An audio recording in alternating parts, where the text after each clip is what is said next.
بحث او شننه، بحث و تحلیل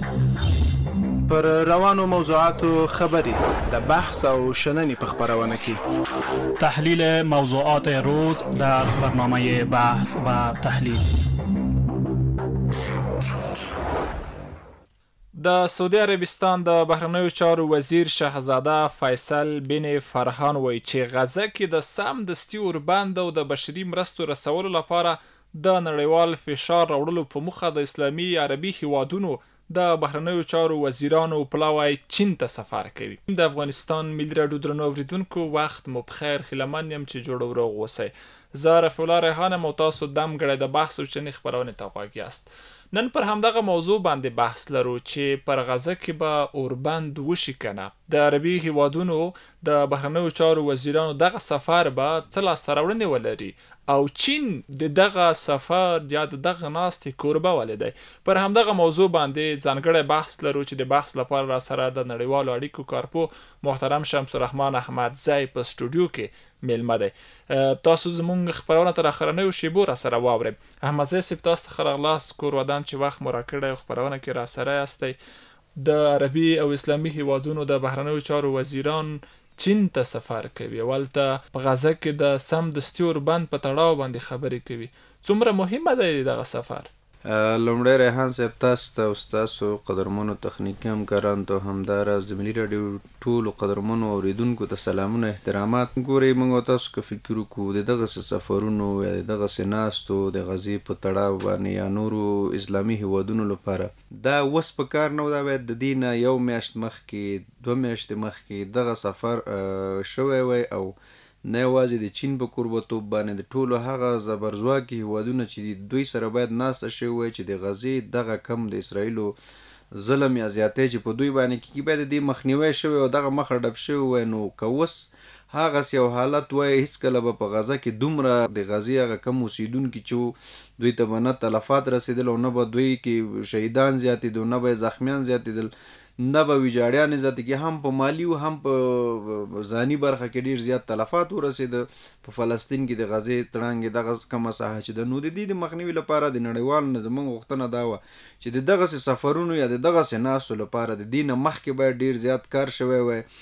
چې په هغې کې باید د افغانستان د اسلامي امارات نه هم یو پلاوی شامل وی، یو 2-3 کسه د هیئت په شکل باندې، ځکه دا د اسلامي هیوادونو موضوع ده، باید د اسلامي هیوادونه ټول په دې کې شتون ولري. ځکه که یو اسلامي هیواد چیرته نه وي نو دا باید ناست ترسره نه شي. خو دلته بعضې ستونزې او مشکلات لیدل کېږي په نړیواله سطحه باندې چې دلته کفار یا غربیان دا نه غواړي چې اسلامي هیوادونه متفق شي یا یو اتحاد شي یا د یو بل سره لاس ورکړي تر څو اسلام او د اسلام دین ته ضرر ونه رسیږي، او دوی غواړي چې دغه متضرره کړي. نو د دې ضررونو د مخنیوي په خاطر باندې د اسلامي هیوادونو ناستې ډېرې زیاتې اړینې دي. نو که نن په غزه د سبا په نورو هیوادونو باندې دغه ستونزې، دغه مشکلات کولی شي چې لا پراختیا پیدا کړي، نو دلته په کار دا و چې په دغه پلاوي کې د عربي هیوادونو په شتون باندې د افغانستان د موجوده حکومت که چیرته رسمیت هم نه لري، خو د اسلامي وجیبې او هغه شرعي نظامونو په چوکاټ کې باید د دې ځای نه هم یو پلاوی وای چې په دې کې ناسته ترسره کړې وای. نو که نن د چین سره دا ناسته ترسره کېږي، سبا باید د امریکې سره دغسې ناسته، د روسیې سره، ځکه دا هغه هیوادونه دي چې په امنیت شورا کې د ویټو سازمان یا د ویټو حق لري، کولی شي چې دوی یو موضوع رد او بیا یې تایید کړي. نو د دوی چې دومره باصلاحیت او برقدرت هیوادونه دي، دا نن په کار نه و د عربي هیوادونو لپاره. نن عربي هیوادونه راپاڅېدل او ویښ شول چې باید د غزې په اړه باندې د هغه زبرځواکو هیوادونو سره چې هغه د ویټو سازمان دایمي غړي دي د هغوی سره ناستې ترسره کړي. که دغه ناسته مخکې ترسره شوې وای، نن به دغه اقتصادي یا مالي زیانونه په غزه کې، په فلسطین کې، دا به خلک ورسره مواجه نه و، د دغه ناورین به مخنیوی شوی او دغه خبره به د مذاکراتو د لارې نه د اسرائیلو سره حل شوې وه. خو د دې لپاره دوی مخکې لاس په کار نه شول. اوس چې هغه یو متل موږ او تاسو په پښتو کې لرو چې اوبه له ورخه تېرې شو بیا ورپسې بیل راخیستل هېڅ معنا نه لري. که دغه مخکې شوی وای دا کار، نو دغه تلفات به نن اړول شي. بله احمدزی صاحب، دغه ناسته ولې مخکې ترسره نه شوه ستاسو په اند باندې او اوس ولې ترسره شوه؟ خو همدغه خبره خو ما مخکې مرته اشاره وکړه، اوس بیا هم وایم چې د دغه ناستې د ترسراوي لپاره چې مخکې دغه تلفات په دې باندې ټوله عربي نړۍ او اسلامي نړۍ په دې باندې آګاه ول چې دغه تلفات ځاني او مالی په غزه کې روان دي او ښه لیدل، ځکه په میډیاګانو کې موږ تاسو تعقیبول دا ښه مخکې روان. ولې دغه ناسته ترسره نه شوه؟ علت یې دا و چې دلته دغه هیوادونه، دغه اسلامي هیوادونه په کل کې د عربي هیوادونه د امریکا د استعمار لاندې او د امریکا د سیاسي فشارونو د وجې نه دوی نشو کولی چې د غزې په وړاندې باندې خپل غږ پورته کړي یا د مسلمانانو حق وغوښتل شي. ګورئ د سعودي عربستان چې نن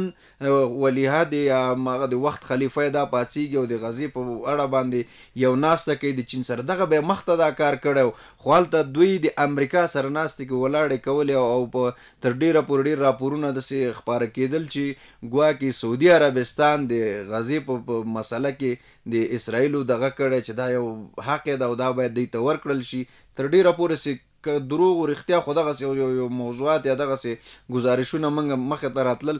دا خبره اوس په بیل بعضې مواردو کې دا ثابتېدی هم شي چې ولې سعودي عربستان یا د سعودي عربستان په شمول باندې نور عربي هیوادونه ولې چپ پاتې، ولې دغه ناسته تر مخکې چې د دې نه چې بشري ناورین رامنځته شي یا مالي خسارات د غزې خلکو ته ورسیږي، د دې باید مخنیوی شوی وای. د هغه زبرځواکه هیوادونو سره دې باندې ناسته شو لکه اوس چې چین سره ناسته کېږي، دې باندې باید په امنیت شورا کې بحث شوی، په ملګرو ملتونو سازمانونو کې بحث شوی وای. خو د دغه بحث لپاره دوی هیڅ نه وه دلچسپي نه ښودله. لیکن اوس د خلکو دغه ناستې ته چې عربي هیوادونه اړ شول، د دې یوازینی او عمده لامل دا دی چې دا د نړیوالو لوري دغه اسلامي هیوادونو د افغانستان په شمول د ډېرو هیوادونو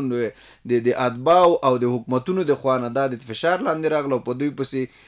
پوسټونه او په سوشل میډیا او همداراز په خواله رسنیو کې ډېر زیات بحثونه وشول او خلکو پرې باندې انتقادونه وکړل. نو دوی هم دې ته اړ شول چې د خلکو او د نړیوالو د انتقادونو وروسته دوی وغوښتل چې سبا ورځ بیا که په موږ باندې کم ستونزه یا مشکل سره مخ کېږو نو موږ که په اسلامي نړۍ غږ کوو بیا به زموږ سره څوک نه ودرېږي او موږ هم د دې لپاره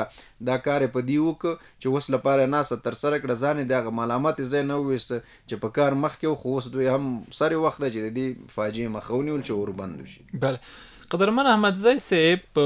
کوربه چین دی او ورځي ورته د عربي اسلامي هیوادونو د بهرنیو چارو وزیران، ولې په خپله کوم عربي هیواد کې دغه ناسته نه ترسره کېده؟ مثلا په قطر کې ولې نه ترسره کېده چې دوی کوربه هیواد یا د غونډې لپاره چین ټاکلی دی؟ دلیل یې څه کېدای شي؟ ګورئ، یو دلیل خو دا کېدلی شي چې چین په نړۍ کې اوس په اقتصادي ډګر کې یو د هغه هیوادونو نه ده چې په نړیواله کچه باندې په اقتصاد کې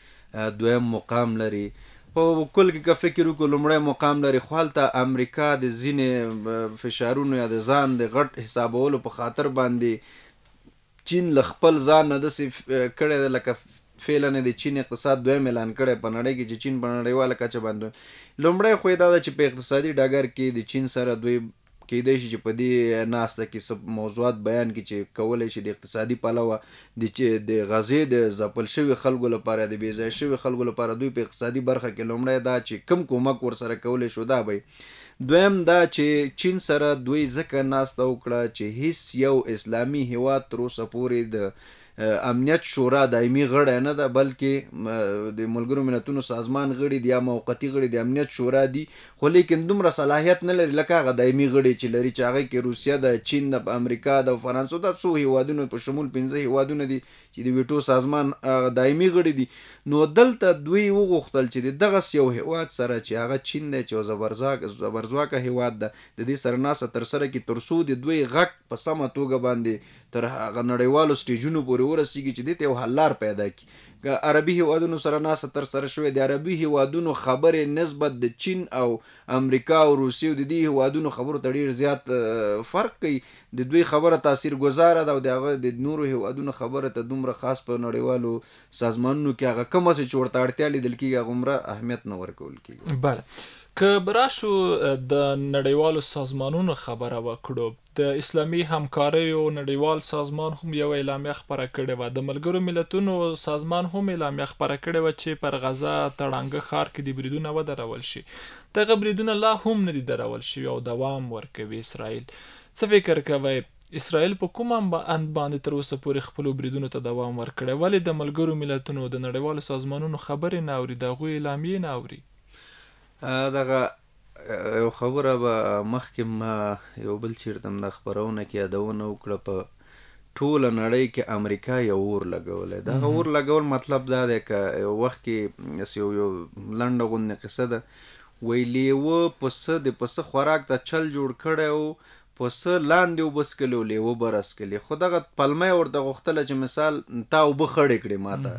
اگر چې لیوه بره او پسه ښکته و، خو د خوړلو لپاره یې پلان درلوده، یو بانه یې جوړه کړه چې زما اوبه دې خړې کړې، او دی بالاخره وخوړه. نو امریکا یو له هغه هیوادونو نه ده چې د زبرځواکه هیوادونو نه ده، او په ټوله نړۍ باندې دوی اوس خپل حاکمیت اعلان کړی چې موږ په ټوله نړۍ باندې یو نوه امپراتوري لرو او ټوله نړۍ زموږ د لاس لاندې ده. خو دوی همدغه خاطر باندې چې دا کوم موضوع باندې موږ او تاسو مخکې بحث وکړو، دوی د اسرائیل د امریکا یو لاسپوڅي دي. د اسرائیل د کومه شول خو چا رامنځته کړل،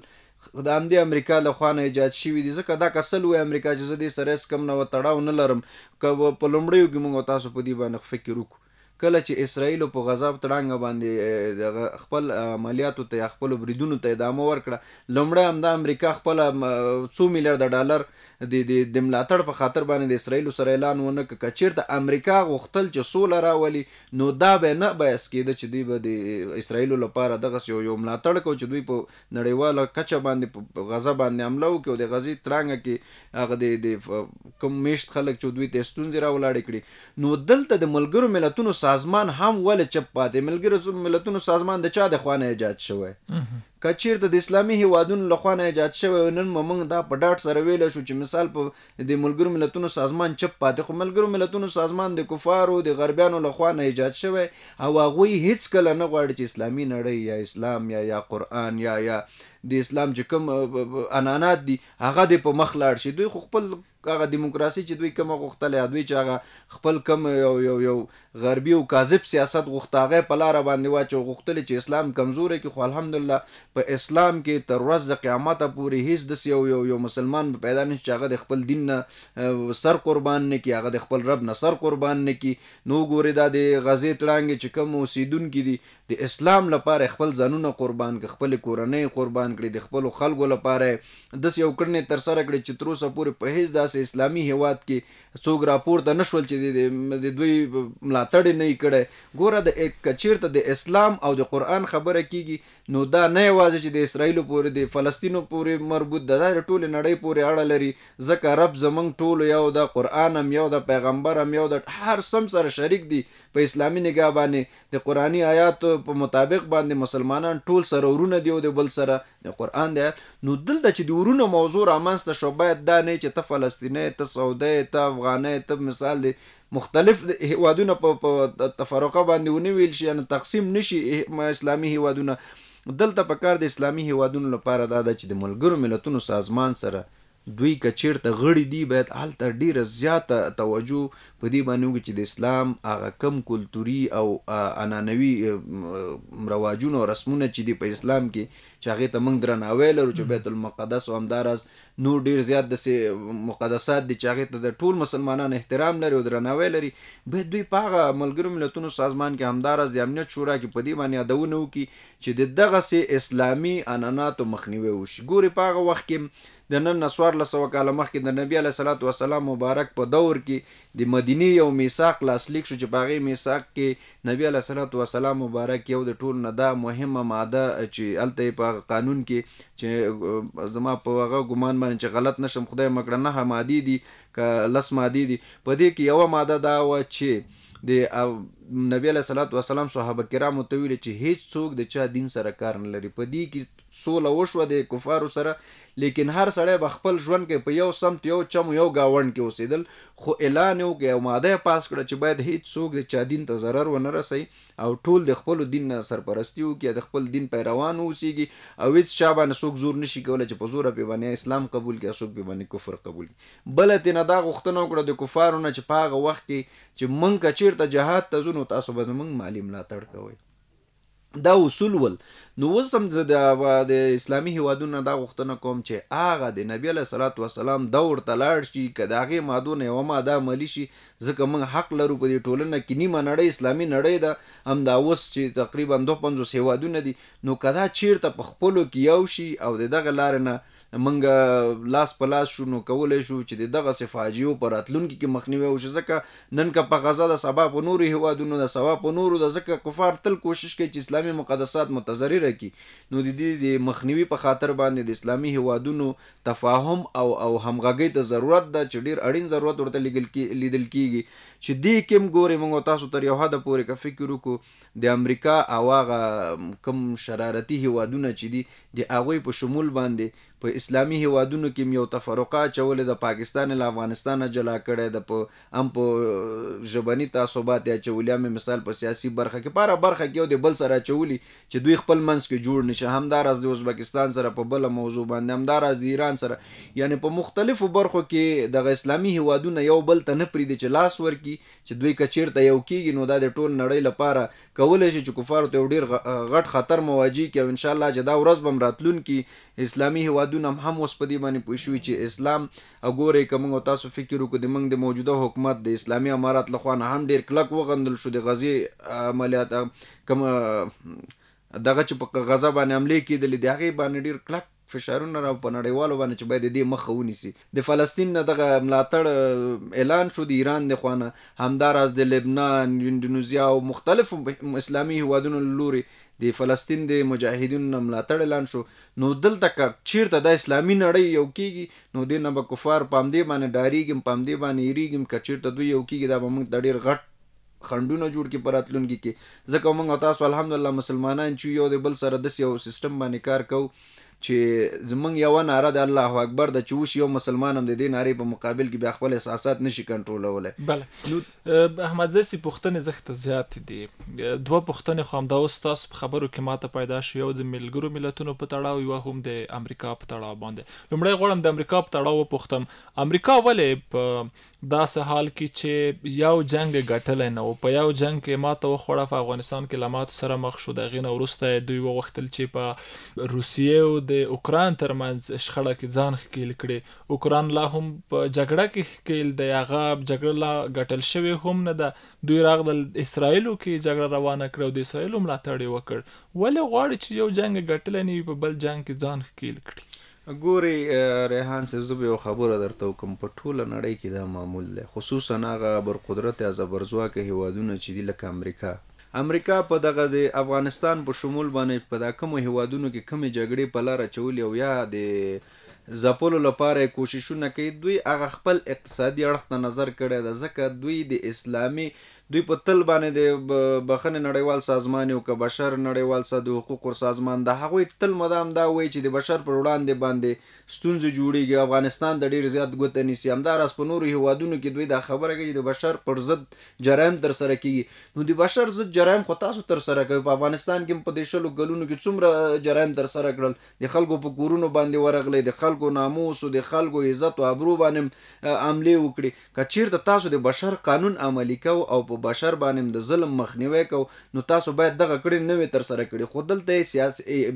دا کارونه دوی داسې وکړل چې ځان په نړیواله کچه باندې ټولو خلکو ته ښکاره شو، واضح شوه. او الحمدلله چې په افغانستان کې داسې مجاهدینو شتون درلود چې د دې مخنیوی وکړو، پرې نه ښودل چې تر څو پورې د افغانستان د خلکو یا د زموږ د خویندو میندو هغه عزت په تمام معنا باندې لوټ شي، د دې مخنیوی وشو. الحمدلله اوس په اسلامي شریعت راغی. نو دغه یې وغوښتل چې دلته خو پروسه ناکامه شول، د ډېر غټ تاوان هم وکړه په اقتصادي پلو باندې، تقریبا 3 تریلیون ډالر چې د رسنیو د قوله موږ دا خبره کوو، دوی دلته تاوان وکړ یا زیان ورته ورسېد. نو دغه زیان د جبران کولو په خاطر باندې دوی غواړي چې په نوره نړۍ کې هم دغسې شرارتونه وکړي یا جنګونه په لار واچي. دلته د دوی اقتصاد د خپل غواړي چې اوس هم منفعت ورسوي، ځکه په هر جنګ کې د دوی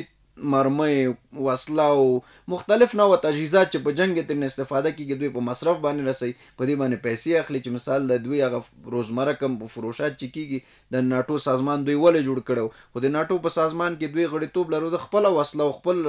مهمات په دوی باندې خرڅول تر څو چې د نورو هیوادونو په مقابل کې ودرېږي. نو په افغانستان کې جګړه ناکامه شو، هم له اقتصادي پلوه هم د سیاسي پلوه. نو دوی اوس وغوښتل په اوکراین کې ماغه د روسیې سره ځان مقابل کې غوښتل چې روسیه ماته کړي. روسیه د دې یو ډېر سرسخت مخالف هم دی او همداراز په هغه دایمي غړو کې هم ورسره راځي، خو نه غواړي چې د دوی نه څوک مخته شي. خو روسیه هم داسې یو هیواد دی چې ډېر پرقدرته او ویې نشو کولی چې امریکا په دغه خپل شوم پلان کې کامیاب شي. ډېر زر یې ورته غاښ ماتونکی جواب ورکړ. دلته چې ناکام شو، دوی په غزه کې دغسې یو کړنه ترسره کړه چې د نړۍ ټول مسلمانان په دې باندې راوپارئ چې مصروف یې یو طرف ته دوی هغه خپل هغه کم کاذب سیاست چې دوی لري هغه په لاره باندې واچي او مسلمانان کمزوري کړي. ځکه که تاسو موږ فکر وکړو په ټوله نړۍ کې چې څومره د څنګه په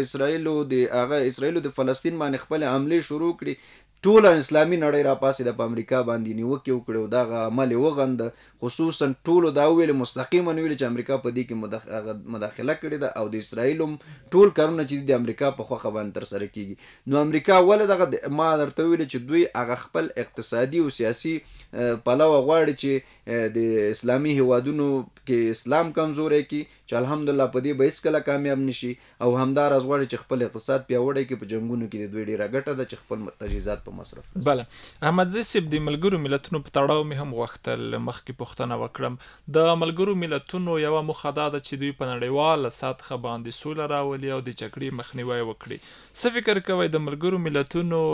سازمان په خپلو موخو کې څومره کامیاب دی او خپلو موخو ته څومره وفادار پاتې شوی دی؟ ما ریحان صاحب یو خبره ده چې که چېرته دوی خپلو موخو ته وفادار پاتې شوي وای، نن به د نړۍ دا حال نه و. ګورئ له دویمې نړیواله جګړې وروسته د امریکا په شمول د نورو کومو هیوادونو د خوا نه چې په دې سازمان کې غړیتوب لروده، دوی په خوښه باندې دا سازمان ایجاد شو او دوی وغوښتل چې په نړۍ کې د بشر په ضد جرایم یا د بشر وژنه متوقف شي او نور نه باید دغه جنګونه ترسره شي، ځکه چې دا کولی شي په راتلونکي کې نسلونه له منځه ویسي او دا ډېر زیات ضرر د نړیوالو لپاره پېښېدلی شي. خو همدغه ملګرو ملتونو سازمان چې په کم خاطر یا په کم موضوع باندې ایجاد شوی، هماغه ملګرو ملتونو سازمان اوس ولې چپه خوله پاتې. خو مخکې مې درته وویلې چې د ملګرو ملتونو سازمان چارې څوک کنټرولوي؟ ټول د امریکا دغه هیواد د امریکا په لاس کې دي. امریکا دې ته نه پرېږدي چې دوی هغه رسا غږ، هغه مستقیم کم غږ چې مثال په نړیوالو نورمونو برابر دی، هغې ته نه پرېږدي او هر څه انحصار کړي دي. غواړي چې د ملګرو ملتونو سازمان هم دا اوس انحصار ده، ځکه څوک پکې هغه حق خبره نشي کوی. غربي هیوادونه خو په هېڅ رقم باندې نه کوي، ځکه هغه د امریکا پلوي هیوادونه دي. خو زمونږ اسلامي نړۍ کې چې ځینې هیوادونه دي، دوی هم چپه خوله پاتې دي. هغه کم خبره چې په کار ده چې ولې ورسره څوک سپیناوی نه کوي د امریکا سره چې تا دا سازمان ایجاد کړ د دویمې نړیوالې جګړې راوروسته، دلته تا دا سازمان ایجاد کړ. د دې سازمان د ایجادولو موخه څه وه؟ موخه دا وه چې په نړۍ کې د بشر په وړاندې باندې د ظلم مخنیوی وشي او همداراز په د هیوادونو همغږي وشي، تر څو که هر یو هیواد باندې ستونزو مشکلات راځي دغه سازمان د لارې نه ورسره همکاري وشي. ولیکن دغه نن چې په افغانستان کې 20 کاله دغلته جنګ و، په مختلفو نومونو باندې افغانان ووژل، ویې رټل، میندې کونډې کړې، خویندې وځورولې، ورونه بچیان یتیمان کړل. نو دوی ولې هغه وخت کې دا غږ نه ویسته؟ همدغه راز دا ولې نه ویلې چې په افغانستان کې تاسو د بشر په ضد باندې جرایم ترسره کړي؟ ګورئ مختلف بمونه استفاده نه کړل. دوی خو خپله دا فیصله کړې چې باید دغسې کړنې ترسره نه شي. په شینوارو کې که تاسو ته یاد شي د بمونو په مور په نوم باندې دوی یو خپل ازمایښتي او شی وکړه چې هغه څومره ضرر ولرو. دا غزي کې اوس خلک عیني شاهدان وایي چې هلته تر دې پورې چې بوټی نه شین کېږي. خو که دا چېرته نړیوال ملګرو ملتونو سازمان کې عدالت وای او دوی غوښتونکي د دې وای چې د هغه کمې خبرې سره د کمې موخو لپاره چې دا ایجاد شوی و چې هغه په خلکو باندې تمویل کړي، نو نن به اوس دا نړۍ به په دې حال کې نه وله او د دې مخنیوی به شوی. خو د ملګرو ملتونو سازمان ټول غړي یا ټول هغه څوک چې پکې ګډون لري، دا ټول د امریکا په اشاره باندې چلیږي او څه چې امریکا وغواړي هغه ترسره کوي. بله وروستۍ پوښتنه به هم ولرم احمدزی صاحب، له هغې وروسته به خپرونه راونغاړو. د ترکیې ولسمشر اردوغان څو ورځې وړاندې ویلي و چې اسرائیل د ورکېدو په حال کې دي. ستاسو اند څه دی؟ داسې دی چې که فکر وکړو دا اردوغان او که مثال د سعودي هیواد ده او که همداراز د نور عربي نړۍ هیوادونه دي، د دوی ولسمشران باید د دې نه مخکې د اسرائیلو د ورکېدو په تړاو د هیڅ نظر ته د دوی ضرورت نشته. داسې خیالي خبرې دي. په کار دا ده چې همدغه اردوغان اعلان وکړي په ټوله اسلامي نړۍ هیوادونو باندې هغه وکړي چې راځئ په استانبول یا په قطر او یا هم چې په هر هیواد کې دوی ښه ګوري باید داسې یو عمومي مجلس ونیول شي یا داسې یو غونډه وشي چې د دغه هیوادونو د همغږۍ په خاطر باندې یو تفاهم لاسلیک شي چې په راتلونکي کې اسلامي نړۍ هم لکه د اروپایي هیوادونو غوندې اروپایي هیوادونو ټول یو بل سره اتحادیه ده د اروپایي اتحادیه په نوم باندې موږ تاسو یادو ولې یادو که په اروپایي هیوادونو کې په هر هیواد باندې لږ فشار هم راځي نو ټول ورسره په مقابل کې ولاړ دي بله ښه نتیجه دا ده په اتحادیه کې د دوی ګوري په اروپایي هیوادونو کې که یو سړی له جرمني نه فرانسې ته او د فرانسې نه پسې راتېر شه ایټالي ته او د اروپا سره چې کوم غړي هیوادونه دي یا د اروپایي اتحادیې شامل دي دوی که یو نه بل چېرته ځي دوی ته هېڅ پاسپورټ ضرورت نشته دوی ته هېڅ نوع دخولي او خروجي نشته چې فقط په لاره روانې فقط یو بوډ مخې ته راشي چې جرمني بل بوډ مخې ته راشي چې پاریسو په دغه رقم باندې د دوی د اتحادیه نو زمونږ اتحادیه د لومړي سر کې د اردوغان او که هر یو د هر اسلامي هیواد ولسمشري نو هغه د دغسې یو مجلس جوړ کړي یا دغسې یو غونډه دې راوغواړي چې د افغانستان په شمول باندې د ټول اسلامي هیوادونو هغه خارج هغه ډیپلوماتان موجود اوسیږي چې یو تفاهم لاسلیک شي چې موږ هم کولی شو چې د نړیوالو سره په خپل هغه پښتنه د اسلامي عنعناتو یا مقدساتو پښتنه په ډاډه ډول باندې وکړو نو دا په لومړیو سرونو کې یو اتفاق او اتحاد ته ضرورت ده او د اردوغان دغه خبره تر ډیره حده پورې هېڅ امکان نه لري ځکه په امکان نه لري چې اردوغان ځان ته وایي مثال فلسطین ځان ته وایي